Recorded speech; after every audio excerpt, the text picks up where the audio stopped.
Sada amada igreja, com a paz do Senhor, amém.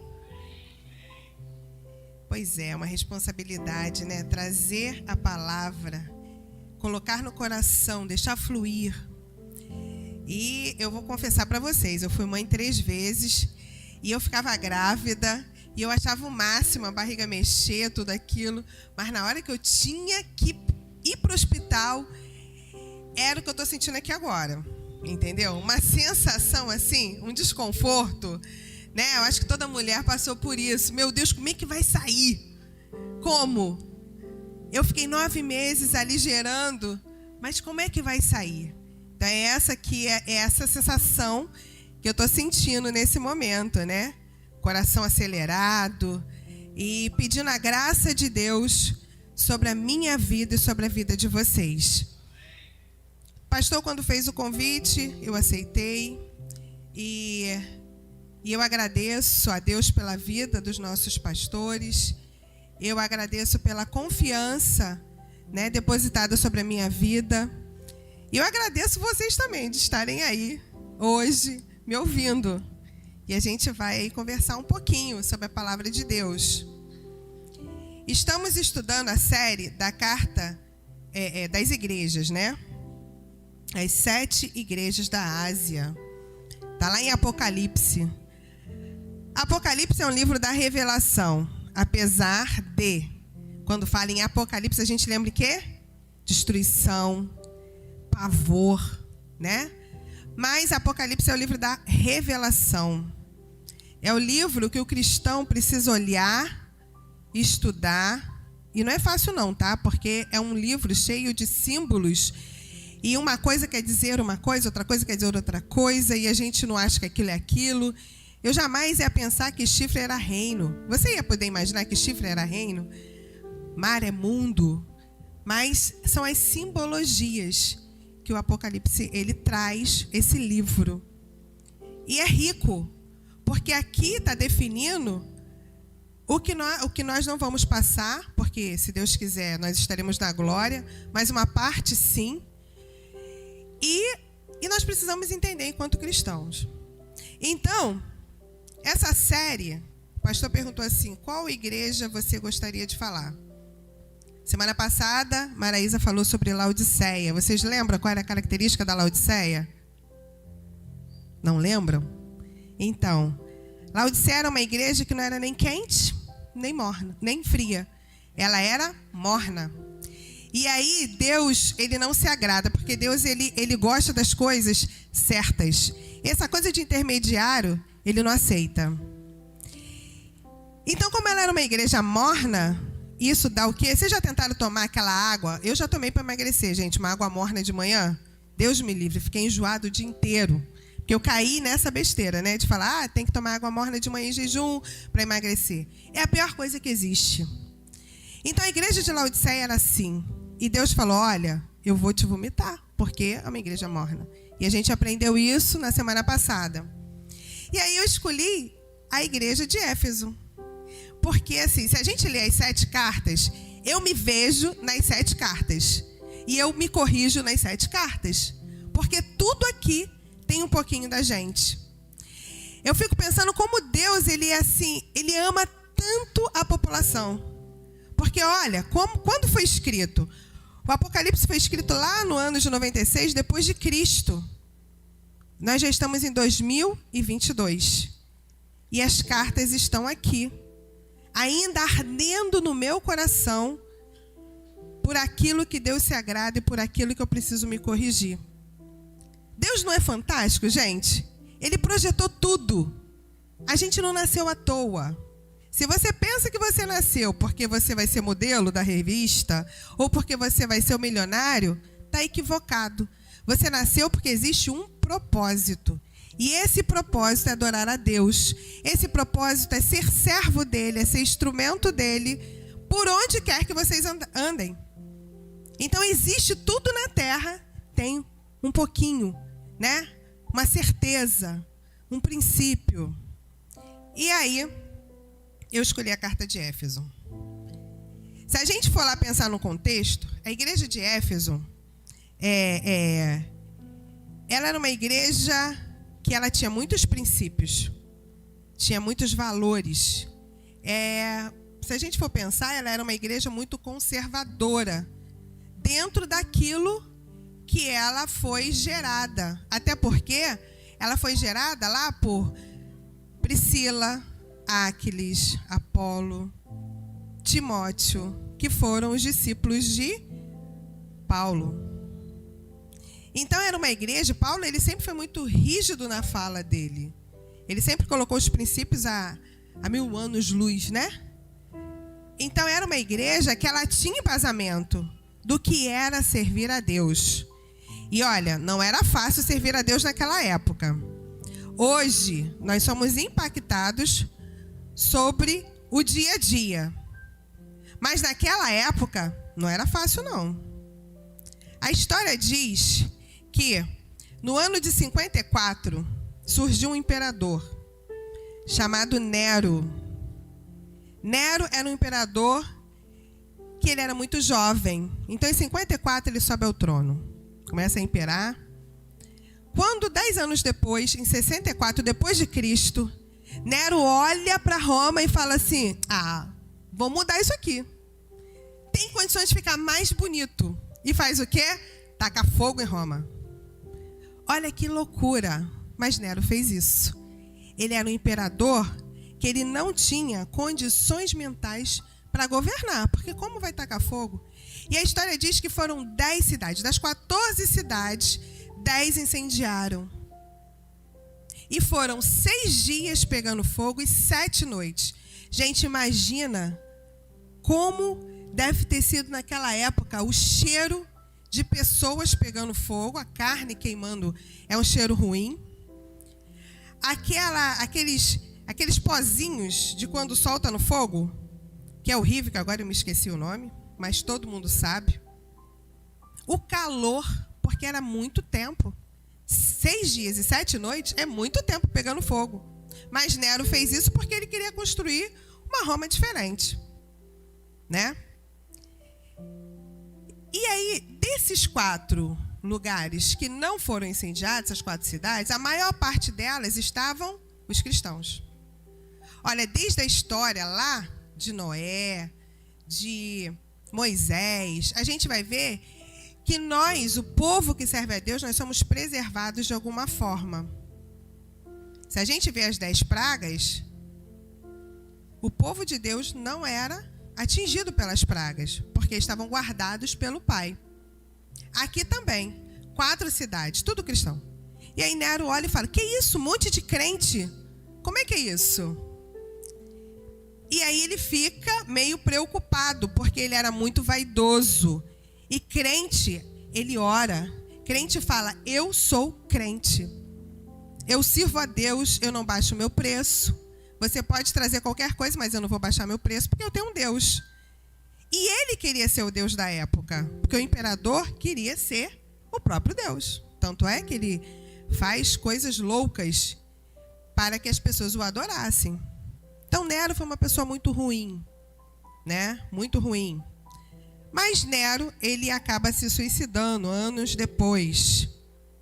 No ano de 66, depois de Cristo, uma sinagoga judaica, ela infelizmente foi profanada, né? A gente hoje se escandaliza com as questões das igrejas atuais, mas, gente, onde tiver pessoas, a gente tem um coração de adorador e a gente tem um coração que pode corromper a qualquer momento, porque nós somos seres humanos. E aí essa sinagoga, ela foi profanada. E aí eles começaram ali a querer perseguir os cristãos. No ano de 70, o templo é destruído por causa dessa sinagoga, e aí vem, né, a profecia de Daniel se cumpre com a destruição do templo. Em 68, Nero morre, e aí a gente acha assim, ficamos livres. Balela, né? Porque entra o imperador Domiciano. E aí esse era um pouquinho pior do que Nero. Porque ele montou um coliseu.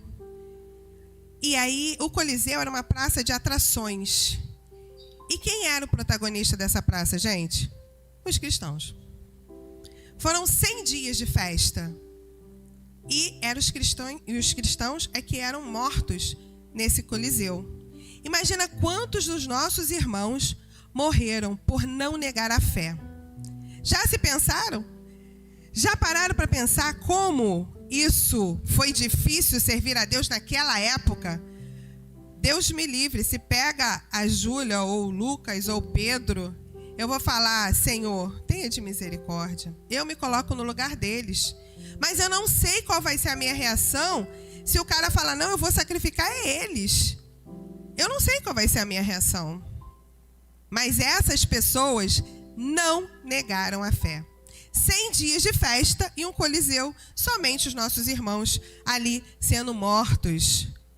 Então não era fácil levantar a bandeira de crente naquela época. Você tinha realmente que ser uma intimidade, relacionamento com Deus. Senão você não ia conseguir chegar a lugar nenhum. E aí Domiciano, ele faz isso, monta esse coliseu. Mas aí, mais tarde, ele também perde o trono. E aí vem o Domiciano. E é o Domiciano que pega João. Vocês lembram de João, né? Discípulo de Jesus. E ele joga João lá na ilha de Pátimo. E ele deve ter pensado assim: eu vou destruir ele, porque todos os outros já tinham morrido. Todos os discípulos já tinham morrido nessa época. Só bastava João. E aí ele falou assim: eu vou agora destruir. Porque as pessoas vão com isso ter uma credibilidade maior.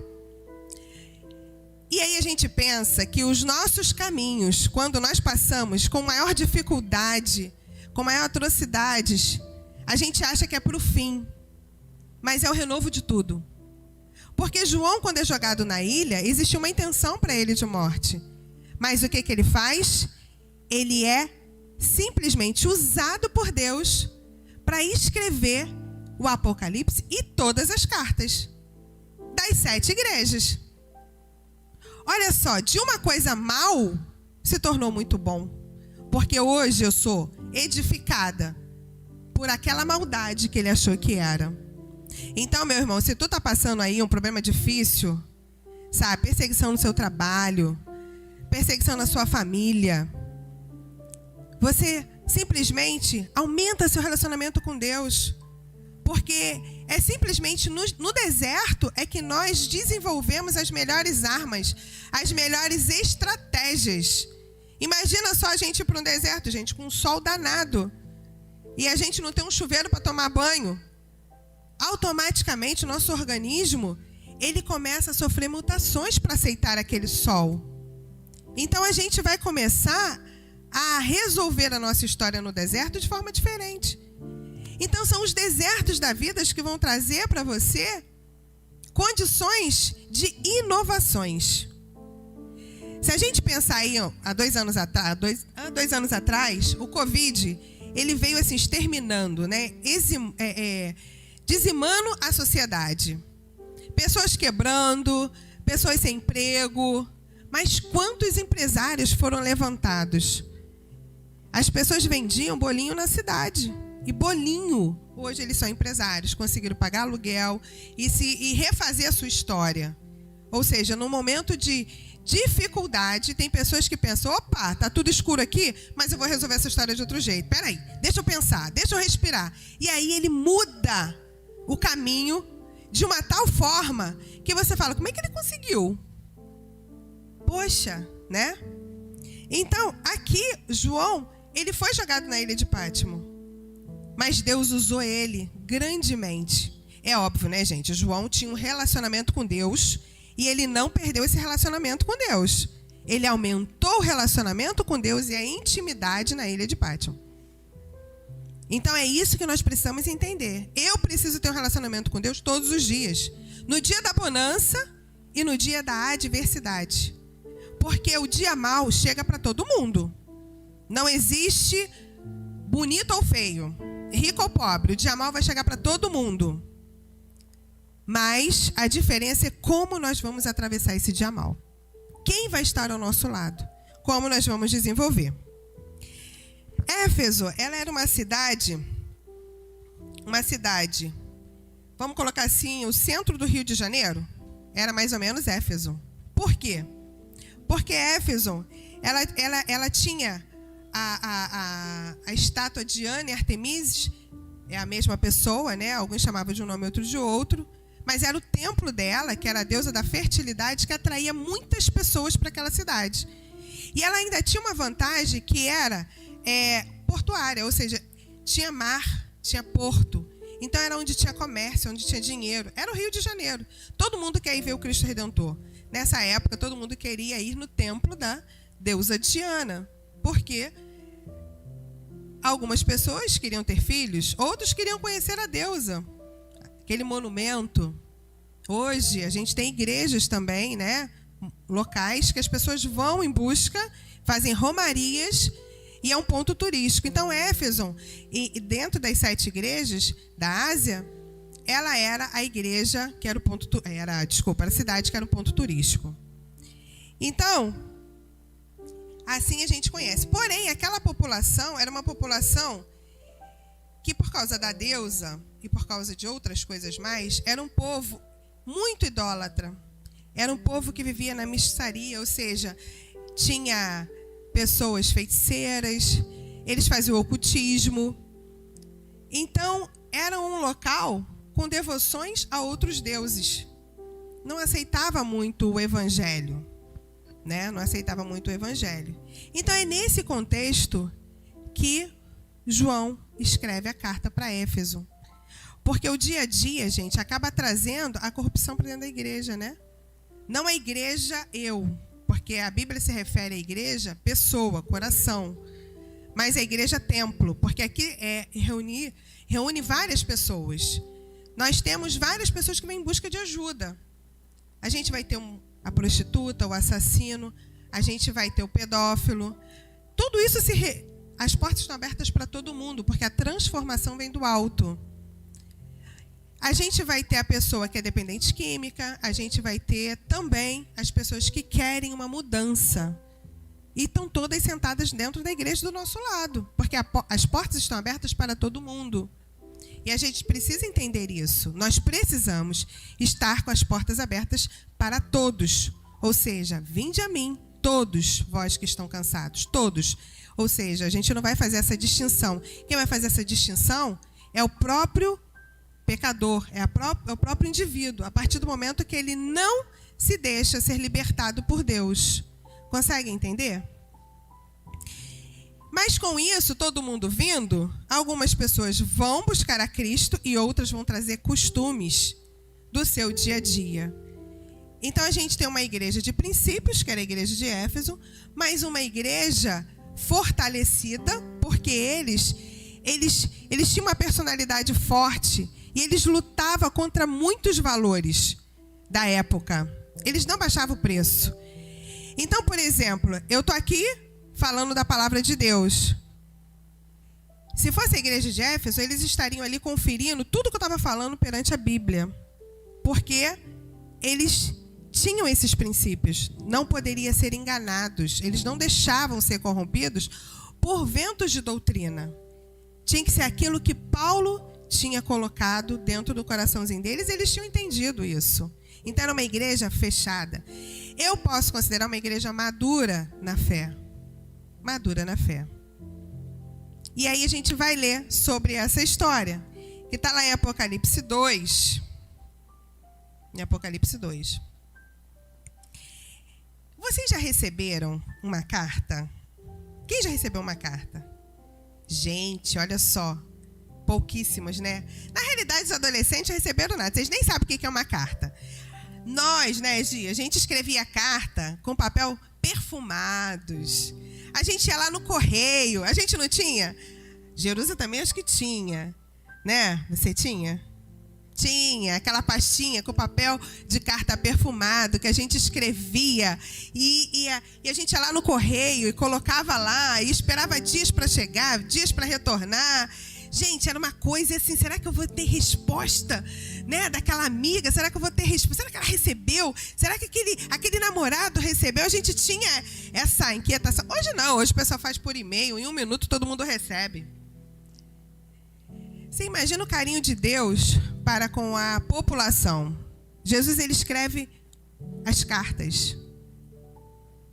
Deus, ele faz tudo certinho, né? Porque ele dá um destinatário, ele se apresenta, ele fala as belezas que tem dentro daquela igreja e ele se pronuncia no que ela precisa se corrigir. Olha como Deus, ele é fantástico. Às vezes a gente fala assim, eu mesmo falo com as crianças, né? Poxa, todo dia louça em casa? Ninguém lava. Mas se fosse Deus na carta, eu acho que ele ia falar assim, crianças, muito obrigada porque vocês fizeram a janta. Vocês são filhos maravilhosos. Mas a louça precisa ser lavada. Eu acho que ele faria assim. A gente sempre vai primeiro no tapa.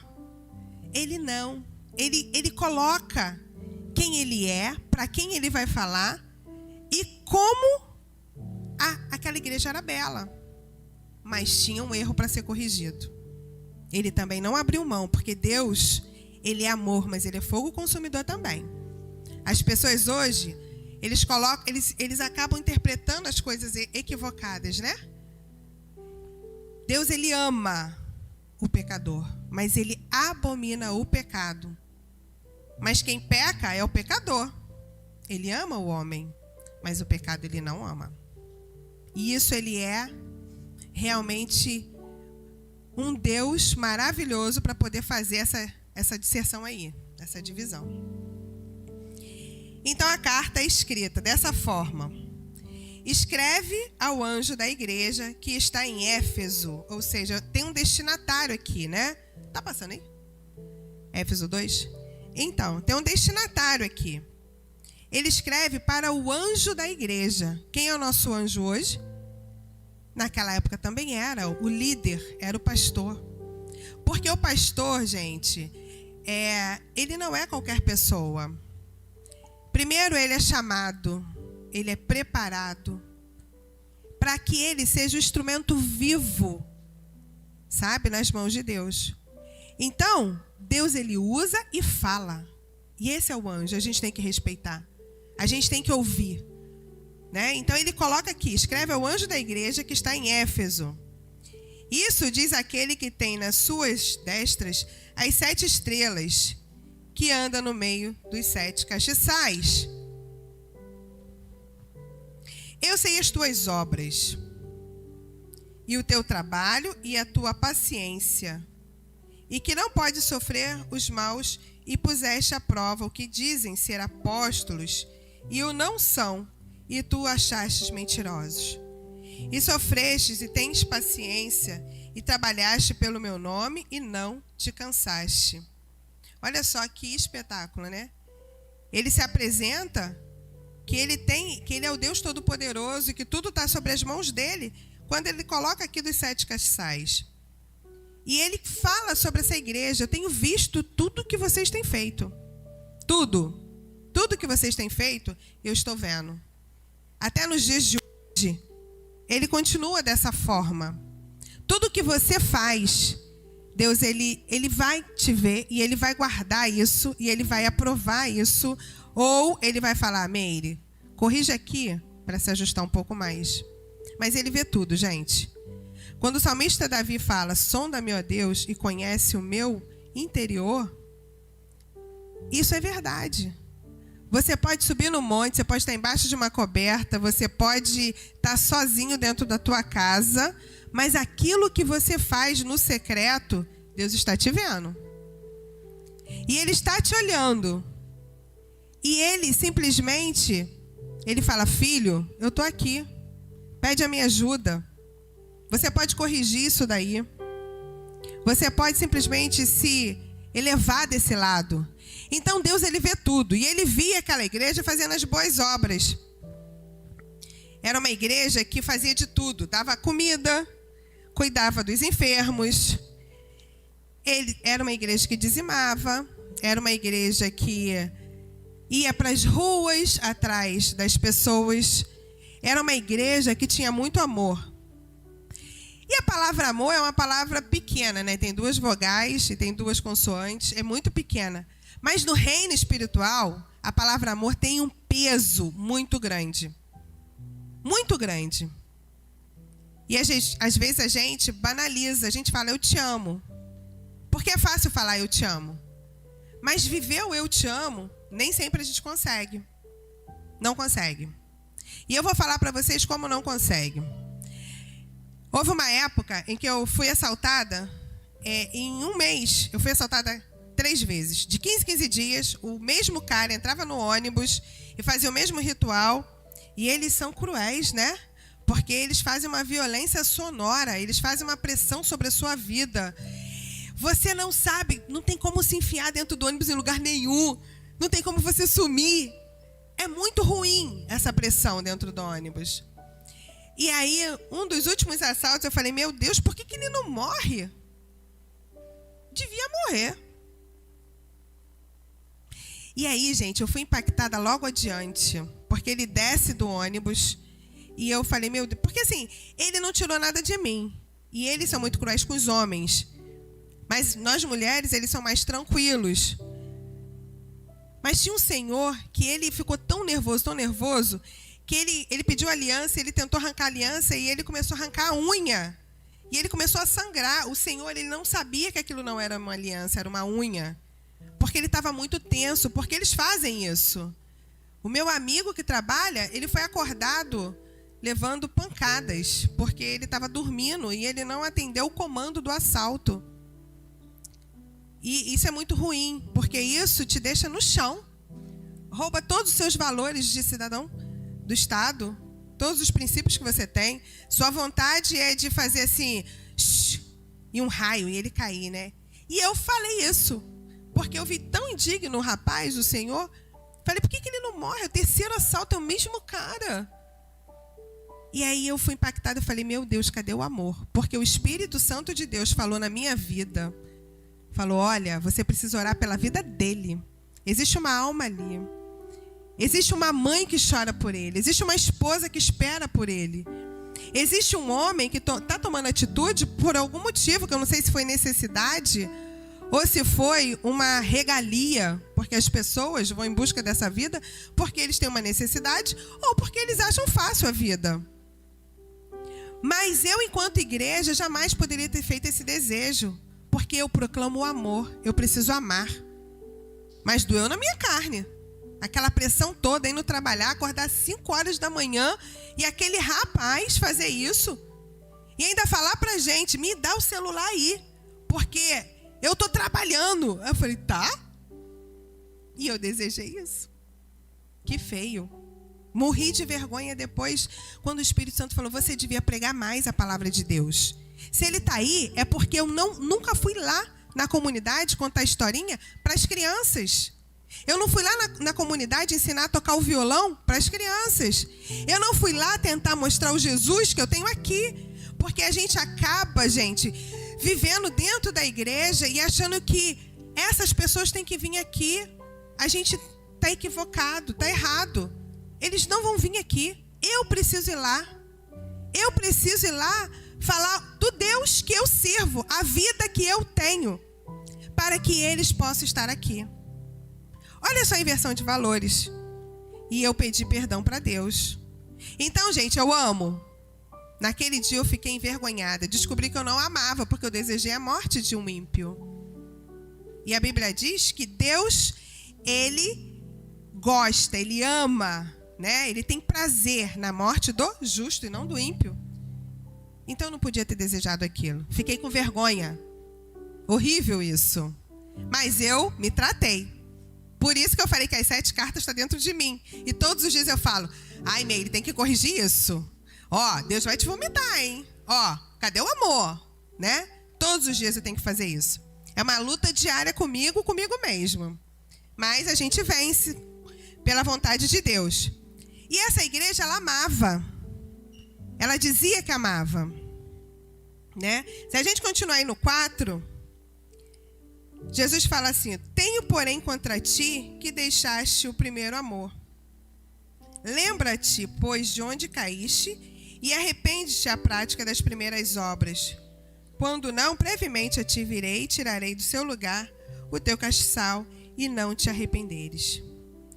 Tens, porém, isto que aborreça, aí a gente para um pouquinho. Então, aqui no 6, é o momento em que Deus ele adverte a igreja, né? Olha, vocês têm princípios, vocês fazem as obras, vocês dão comida, vocês tocam, ensinam as crianças o caminho, fazem tudo certinho. Dá comida ao necessitado, mas vocês esqueceram o primeiro amor. Ou seja, aquela igreja que fazia tudo, tinha culto todo dia, tinha consagração todos os dias, era simplesmente um mérito de cumprimento de agenda. Eles só cumpriam a agenda. Domingo tem o culto pela manhã, então eu vou. Sexta-feira tem o jantar das mulheres, eu vou. Quinta-feira tem o culto, eu vou. Terça-feira tem a célula, eu vou. Domingo à noite tem o culto, eu vou. Primeiro domingo do mês é a Santa Ceia, então eu vou. Ele sabia, essa igreja, ela trabalhava em cima da agenda. Mas não em cima dos valores principais. Que era, eu estou indo porque eu amo o meu Deus. Eu estou indo porque eu preciso fazer a minha entrega pessoal. Porque um dia Cristo morreu na cruz por mim. Então, eu preciso todos os dias entregar. Fazer essa troca e falar, Senhor, muito obrigada. Essa entrega, fazer muito obrigada. Muito obrigada porque o Senhor um dia morreu na cruz. Muito obrigada pelo ar que eu respiro. Muito obrigada pelo meu emprego. Muito obrigada pela minha família. Eu tenho prazer em estar aqui. E às vezes nós fazemos isso, igual essa igreja. A gente vira robô. Deus não gosta de robô. Robô é máquina. É frio. Deus gosta de temperatura. Deus gosta de coração sincero, que pulsa. Essa é a vontade de Deus. Então nós não podemos entrar numa rotina só para um cumprimento de agenda. Porque se eu não for no culto, o pastor não vai me ver. É melhor que você não faça essa entrega. A entrega tem que ser para Cristo e não para o homem. E isso é uma coisa muito séria, igreja. Por quê? Se a gente vê em Coríntios, lá fala que muitos já adormeceram. Muitos estão dormindo. Por quê? Porque estão anestesiados. Não é viver no passado, não. Porque tem gente que fala assim, eu mesmo já falei muito e falo às vezes, né? No passado acontecia isso. Gente, passado é passado. O passado serve para a gente corrigir o presente. Aquilo que você errou, não erra mais. Aquilo que foi bom, vamos manter de pé.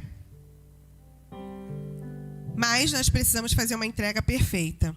Então Deus, ele aqui adverte essa igreja. Olha, vocês fazem tudo. Todos os princípios que Paulo deu, tá aí. Porém, vocês perderam o amor. Toda entrega de vocês é um robô. E não é isso que eu quero do meu povo. Não é. Mas uma coisa é certa. Lá no 6 ele coloca, tens, porém, isto, que aborrece as obras dos nicolaítas, as quais eu também o aborreço. Ou seja, a igreja não deixava os nicolaítas entrarem. Eles mantinham de fora. Quem eram os nicolaítas? Era um clã. Algumas pessoas dizem que ele foi diácono e se desviou da igreja, mas isso a gente não sabe o certo. Mas a gente sabe que era uma pessoa que um dia esteve no banco de uma igreja e ele simplesmente se equivocou na fé. Ele simplesmente usou o que muitos hoje usam. Tem nada a ver. Você vem para a igreja, mas você pode continuar fazendo uso de tudo que você fazia no passado. Você pode continuar fumando, você pode continuar bebendo, você pode continuar se prostituindo, porque Deus é amor. Não é essa fala que a gente escuta hoje? Os nicolaítas usavam muito isso, principalmente no meio da prostituição. E a gente ouve muito isso dos jovens. Eu dormi com a minha namorada ontem, mas hoje eu vou lá fazer minha entrega. Porque Deus, ele me perdoa. E ele perdoa, desde que você se arrependa. E quando a gente arrepende, a gente tem uma mudança de mentalidade. Mas não são os jovens, não. Nós, adultos, também erramos. Às vezes a gente se corrompe com a pornografia. Aquele sitezinho indevido, que você, por curiosidade, clica ali e destrói seu celular, porque é vírus, tá, gente? Mas você olha e você fala, opa! E aí, seu olho é o que te corrompe. Aí você olha de novo. Opa, deixa eu assistir aqui. Pronto. Foi a injeção de anestesia que você ganhou. Porque a partir do momento que você viu, que você participou, você fez uma aliança com as trevas. Porque pornografia, gente, é aliança com as trevas. As pessoas acreditam que não. Ah, gente, é só uma tela.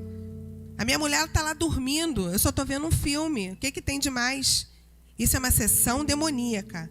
Porque é um culto. Se vocês observarem, na televisão, eu vou ficar exatamente nessa posição. Não tem outra. Isso aqui é posição de culto, de prostração. Se alguém falar, eu vou falar, estou assistindo alguma coisa aqui. Ninguém pode falar, ninguém pode interromper. Então é culto, gente. Você cultua as trevas dentro do seu quarto. Você cultua as trevas dentro da sua sala. E aí depois você reclama, por quê? Porque os seus filhos estão tendo um comportamento de prostituição dentro de casa. Mas foi permissão dos pais. Nós, enquanto pais, nós precisamos ser vigilantes. Eu abomino isso, não quero. E eu vou olhar também o que os meus filhos fazem. Eu vigio eles mesmo. Até o Lucas, que tem 23 anos. Vigio. Eles dormem, eu fuço as coisas deles. Tem senha. Às vezes eu falo assim, ó. Deixa eu ver seu celular aí, rapidinho. Que isso, mãe? Não, qual é a senha? Vamos lá. Eu olho gaveta. Olho mesmo. Reviro a bolsa. Eu sou mãe. Eu tenho esse direito. Isso me pertence. Entendeu? Me pertence. Mas está invadindo a minha privacidade. Eu posso invadir. O diabo não. Eu posso invadir a sua privacidade. As trevas não. Então, eu me permito a fazer aquilo. Ele vai chorar, vai reclamar. Mas eu preciso entrar no céu com os valores que Deus me deu. Que são a minha família. Então, isso a gente está perdendo. Porque todo mundo fala, ó, é balela. Você não pode fazer dessa forma porque o seu filho vai ficar decepcionado, vai ficar depressivo, vai nada. Pisada de galinha não mata pinto. Isso é verdade. Não mata, não. Então eu faço. Tá rindo lá, ó. Faço mesmo. E não me arrependo. O que eu não posso, gente, é chegar no arrebatamento da igreja e quando Jesus falasse, Meire, o que tu fez? Ai, Jesus, eu entrei aqui. Mas cadê os meus? Não sei. Não posso fazer isso. Eu tenho que falar, Senhor, eu lutei até o último momento pela vida do Lucas. Mas ele teve a decisão dele. Eu lutei até o último momento pela vida do Pedro. Mas ele teve a decisão dele. Eu lutei até o último momento pela vida da Júlia. Mas eles tiveram a decisão deles. O Luciano, meu marido, ele teve a decisão dele. Isso é o que eu preciso entregar para o meu Deus. Mas eu vou lutar até o último momento. Até o último momento por cada um deles. Então, aqui, Deus ele se agrada quando ele fala, olha, vocês também se aborrecem com os nicolaítas, assim como eu. Deus ele não queria aquela corrupção, aquela prostituição dentro da igreja. E eles faziam certo. Igreja, perder o primeiro amor é muito fácil. Porque a rotina do dia a dia te faz a uma percepção de certo. Conseguiram entender isso? Se eu faço todo dia, imagina só. Johnny, se a gente for pontuar, ele é o que mais fica aqui cantando, né? Então ele vai para o céu rápido. Mentira. Mentira. Se ele não tiver o coração dele pautado no Pai e na vontade de Deus, ele só cumpriu a agenda. O pastor prega todo domingo. Se ele não tiver o teu coração pautado no Pai, ele também vai ser só o cumprimento de agenda. E o pior, que ele responde por todos nós. Cada vida aí, ó, ele é responsável. Júlia é responsável. Por isso que eles olham de madrugada. Eles entregam cada um de nós nas mãos do Deus vivo. Isso é importante a gente ter na nossa cabeça, não cumprir a agenda. Porque a rotina, ela vai fazer com que esse amor se esfrie. E não é isso que Deus quer. O diabo hoje, ele usa uma estratégia muito comum. Sabe aquela história? Se eu não consigo com ele, eu fico ao lado dele? Não é assim? Tem um ditado popular assim? Hã? Une-se a ele. Gisele sabe. Então, o diabo é exatamente isso. No passado, ele oferecia as melhores mulheres para os homens se prostituírem. Ele fazia bandejas de bebidas para as pessoas realmente se envolverem. Mas hoje ele entendeu que não é só isso. Ele precisa estar ao seu lado. Então o que ele faz? Ele rouba toda a sua força. Toda a sua força. Tanto é que, se você dobrar o seu joelho, vem um sono das trevas. Que sono, gente! Que você não consegue mais fazer as suas 2 horas de oração mais com Deus. É o cansaço? Não, é a atmosfera maligna sobre a sua casa. A gente não consegue mais fazer essa entrega. Jejuar. Vamos jejuar. Só se for para emagrecer. Jejum intermitente. Porque o jejum é difícil das pessoas conseguirem fazer. São tantas coisas que te impedem a jejuar, que é o fortalecimento da tua alma. Você não consegue mais.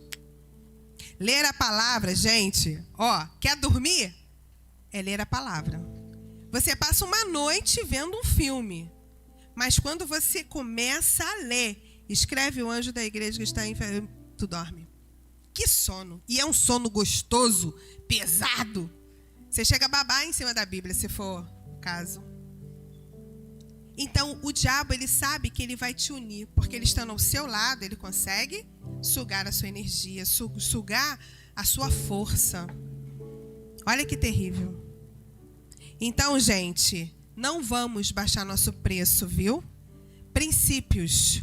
Juventude é princípio, né? A faculdade, ela hoje tem uma tendência a deturpar os princípios. E eles são tão coerentes com as coisas que eles falam, tão incisivos, que você até acha que é verdade. Nosso trabalho, não vamos baixar o preço. Não vamos. Eu costumo, na minha sala, orar por pessoas que vão lá, sedentos por uma cura, tanto exterior quanto interior. E mesmo eu sendo, lá não é igreja, né, gente? Eu podia falar assim, eu vou orar aqui, não estou na minha igreja. Só que a igreja sou eu. Então, se ela clamou pedindo ajuda, eu preciso, naquele momento, estender minhas mãos sobre a vida da pessoa e clamar a Deus sobre aquela vida. O problema é quando a gente não está pronto para isso. Então, o conselho que eu tenho hoje para vocês é que nós precisamos estar prontos a todo momento. Igual no quartel. Mulher não vai para o quartel, mas os homens vão. Vocês faziam alvorada que horas, meninos, no quartel? Que horas? Já esqueceram?